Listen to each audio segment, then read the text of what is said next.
Hello everyone, welcome to my YouTube channel. आज मैं आपको एनसीईआरटी मैथ्स क्लास 6 एक्सरसाइज 12.2 से इसका क्वेश्चन नंबर 4 कराऊंगी।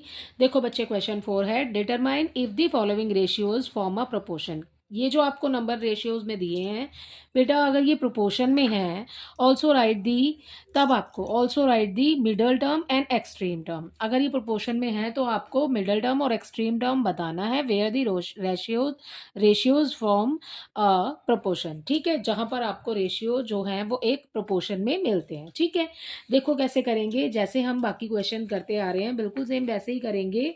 यहाँ पर इसके सॉल्यूशन में लिख लेते हैं, बट यहाँ पर इस क्वेश्चन के अंदर हमें एक्सट्रीम टर्म और मिडल टर्म भी बताने हैं। ठीक है, देखो पहला है 25 सेंटीमीटर एंड 1 मीटर। ठीक है, रेशियो दिया है आपको 1 मीटर। ठीक है, एंड नेक्स्ट दिया है आपको बेटा रुपीज़ में दिए हैं। ठीक है, ₹40, रेशियो ₹160। ठीक है, देखो भाई ये वाले तो दोनों के दोनों ही आपको रुपीज़ में दिए हैं, तो आपको कन्वर्ट करने की ज़रूरत नहीं है। बट ये बेटा 25 सेंटीमीटर एंड 1 मीटर, ये आपको कन्वर्ट करने की ज़रूरत पड़ेगी, क्योंकि ये जो है ना, ये सेंटीमीटर है और ये है मीटर। तो सेंटीमीटर छोटा होता है, मीटर तो बड़ा होता है। ठीक है, तो हम 1 मीटर में लिख लेते हैं कि 1 metre 1 metre is equal to 100 centimetre. ठीक है, 1 मीटर में 100 सेंटीमीटर होते हैं।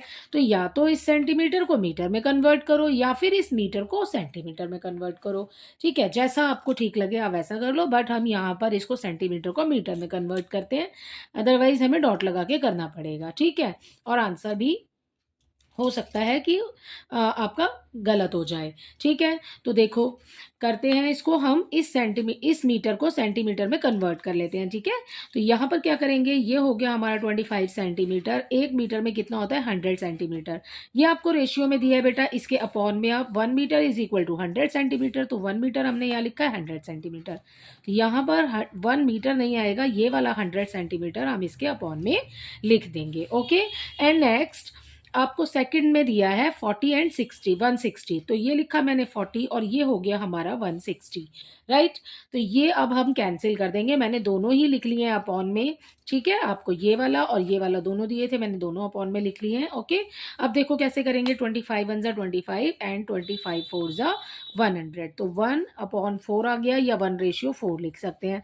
ठीक है, ऐसे भी लिख सकते हैं, ऐसे भी लिख सकते हैं। ओके, ये देखो इसको कैंसिल कर दो, 0 से 0 कैंसिल हो गया, 4 1 ज़ा 4, 4 4 ज़ा 60। ठीक है, तो ये आ गया हमारा 1/4। अब आप कंपेयर करोगे तो आप ये देखोगे कि 1/4 इक्वल हो रहे हैं दोनों के। तो क्या ये प्रोपोर्शन में है? सो आप लिखेंगे यहाँ पर, yes these are in proportion. ठीक है, तो ये प्रोपोर्शन में है। अब आपको बताना है कि ये क्वेश्चन में बोला है आपको कि बताना है आपको मिडल टर्म और एक्सट्रीम टर्म भी बताना है। ठीक है बच्चों, तो हम पहले एक्सट्रीम टर्म लिख लेते हैं। एक्सट्रीम टर्म क्या होता है, ये जो आपके पास में फर्स्ट नंबर है और ये जो आपके पास में फोर्थ नंबर है, ये हो गए आपके एक्सट्रीम टर्म। एक्सट्रीम टर्म हो गया 25 सेंटीमीटर एंड 160 रुपीज़। ठीक है, ₹160, ये हो गए आपके एक्सट्रीम टर्म। एंड आपको मिडल टर्म भी बताना है। मिडल टर्म क्या होगा, मिडल टर्म्स बच्चों आपका हो जाएगा ये जो बचा है। ठीक है, अंदर 1 मीटर एंड ₹40, 1 मीटर एंड ₹40। ठीक है, ये हो जाएगी बेटा आपकी मिडल टर्म। ठीक है, इसी के साथ आपका फर्स्ट पार्ट कंप्लीट होता है। आई होप ये पूरा ही आपको अच्छे से समझ आया होगा। ठीक है, इसका नेक्स्ट देखते हैं, बी पार्ट। इसके बी पार्ट में बच्चे आपको दिया है 39 लीटर। ठीक है, एंड 39 लीटर रेशियो 65 लीटर्स। ठीक है, एंड 6 बॉटल्स। ठीक है, बी लिख रही हूँ बॉटल्स के लिए, एंड 10 बॉटल्स। ठीक है, तो ये तो आपको देखो, ये भी लीटर में, ये भी लीटर में, ये बॉटल्स तो बॉटल्स ही हैं। ठीक है, उसके बाद में आपने 39 लिखा ऊपर, 65 लिख दिया नीचे। इसमें कोई भी कन्वर्ट करने की ज़रूरत नहीं है बच्चों।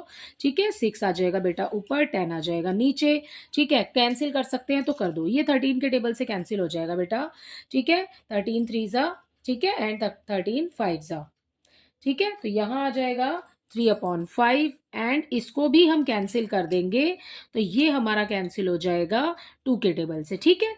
2 3 ज़ा 6, 2 5 ज़ा 10। सो इसमें भी हमें मिल गया 3/5, ठीक है। तो 3/5 इज इक्वल टू 3/5, तो ये प्रोपोर्शन में है या नहीं है? यस। तो हम लिखेंगे यस, क्योंकि आंसर सेम है हमारा। Yes, these are in proportion, ठीक है। तो ये प्रोपोर्शन में है, सो हम यहाँ लिख देंगे these are in proportion. And जो प्रोपोर्शन में, अब उनकी एक्सट्रीम टर्म और मिडिल टर्म भी आपने बतानी है, ठीक है भाई। तो एक्सट्रीम टर्म्स क्या हो जाएंगी इसकी?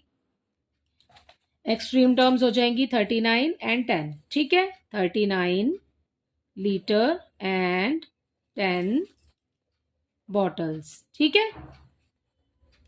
एंड मिडल टर्म क्या हो जाएगी बेटा? मिडल टर्म हो जाएगी, middle term is equal to 65 litre and 6, ठीक है, ये वाला 6 बॉटल्स, ठीक है। सो इसी के साथ इसका बी पार्ट कंप्लीट हो गया। अब देखते हैं इसका सी पार्ट। इसके सी पार्ट में बेटा आपको दिया है 2 kg एंड 80 kg, ठीक है। तो यहाँ लिख लेते हैं इसका सी पार्ट 2 kg 80 kg, ठीक है। एंड नेक्स्ट, एंड आपको दिया है यहाँ पे 25 ग्राम रेशियो 625 ग्राम, ठीक है। तो ये है हमारे पास केजी, ये भी केजी में है, तो ठीक है 2 kg एंड 80 kg। कोई भी कन्वर्ट नहीं करना आपको, ठीक है। आप एज इट इज लिखेंगे जो दिया है हमें, ठीक, राइट। उसके बाद क्या करेंगे? 25 अपॉन हो जाएगा 625, ठीक है भाई। काट दो, अगर कटता है तो 2 1 ज़ा 2, 2 4 ज़ा 8, 0, ये आ गया हमारा 140, ठीक है। अब इसको कैंसिल करेंगे, यहाँ पर ये कट जाएगा बेटा वैसे तो 25 के टेबल से, बट हम इसको 5 के टेबल से कैंसिल कर लेते हैं। 5 5 ज़ा 25, ठीक है। और यहाँ पर 5 1 ज़ा 5, ठीक है, आगे शिफ्ट हो जाएगा। 5 2 ज़ा 10, नेक्स्ट वो भी आगे शिफ्ट हो जाएगा। 5 5 ज़ा 25, तो 5 और 125 आ गया। फिर से 5 से कैंसिल हो जाएगा। 5 1 ज़ा 5, 5 2 ज़ा 10, ठीक है, 5 5 ज़ा 25, तो ये आ गया 1/25, ठीक है। हमने इसको डायरेक्ट नहीं काटा, 5 के टेबल से कैंसिल किया, ओके। तो हमारे पास आंसर में आया 1/40 और 1/25, ठीक है। तो आप देख रहे हो क्या दोनों सिमिलर हैं? नहीं, तो no, these are not in proportion, ठीक है। तो ये प्रोपोर्शन में नहीं है, ठीक। उसके बाद अपना देखते हैं डी पार्ट। अब जो प्रोपोर्शन में नहीं है बेटा, उसमें तो आपको एक्सट्रीम और मिडल टर्म बतानी ही नहीं है, जो नंबर प्रोपोर्शन में ही नहीं है, ठीक है। सो इसको इतना ही करेंगे, ठीक है, आगे नहीं करना है। डी पार्ट देखिए, डी पार्ट में आपको दिया है 200 ml, तो यहाँ लिख लेती हूँ 200 ml रेशियो 2.5 लीटर, ठीक है। एंड ₹4 रेशियो ₹50, ठीक है भाई।